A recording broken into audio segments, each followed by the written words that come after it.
winter of 2011-2012, I moved from Melbourne to Edinburgh, drawn not so much by my Celtic roots as a certain fascination with the city's atmospheres and textures, part Gothic, part old world and part Hammer horror film.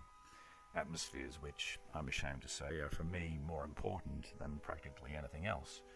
I set myself up in a delightful flat in a wonderful old building and in a beautiful part of the city. The building itself is older than any building in Australia, and set out to explore my environs with my little pocket camera. I found it all endlessly invigorating and inspirational, the perfect city for an author. There was only one major problem. I didn't realise it when I moved in, but there turned out to be virtually nothing in the floor between my own place and the flat upstairs. It was as hollow as a drum, and there were bare floorboards upstairs to boot, loud, creaking floorboards, and the place was rented out again and again to young people with a passion for parties and coming home from bars and nightclubs at all hours of the night. So I sometimes actually tried to make them aware of the problem as politely as possible, as you do, but it rarely seemed to make any difference.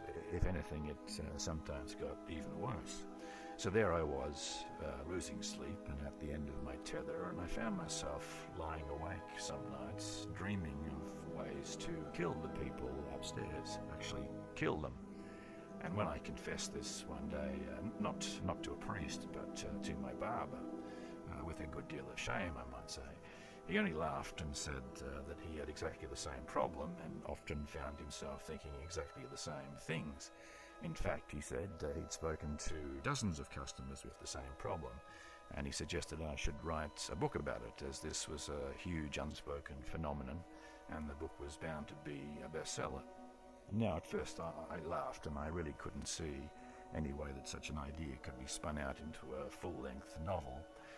But I kept thinking about it, and it occurred to me that this was actually a good beginning to a psychologically complex tale of the macabre.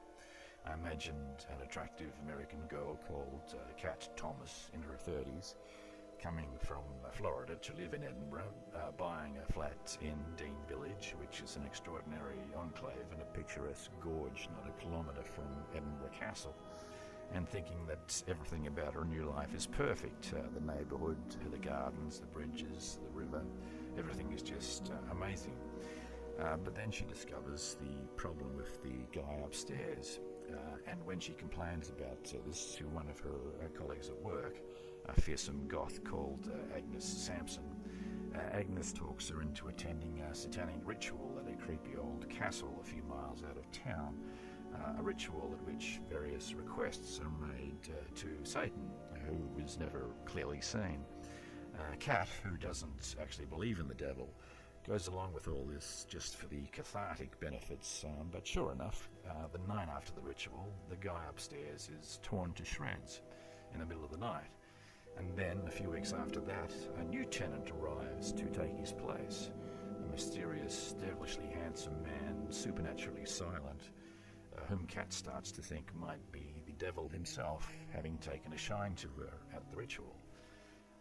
So that, in essence, is The Devil Upstairs, a tale of the macabre, a thriller, a celebration of atmospheric Edinburgh, and my attempt to do a sort of modern-day Rosemary's Baby, with a twist, of course.